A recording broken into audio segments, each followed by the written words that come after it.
الرحمن علم القرآن خلق الإنسان علمه البيان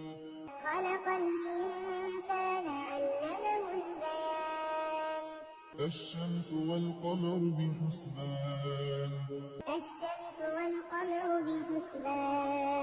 والنجم والشجر يسجدان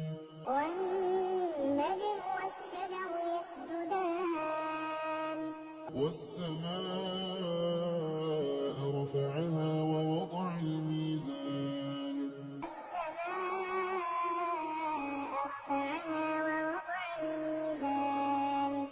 ألا تطغوا في الميزان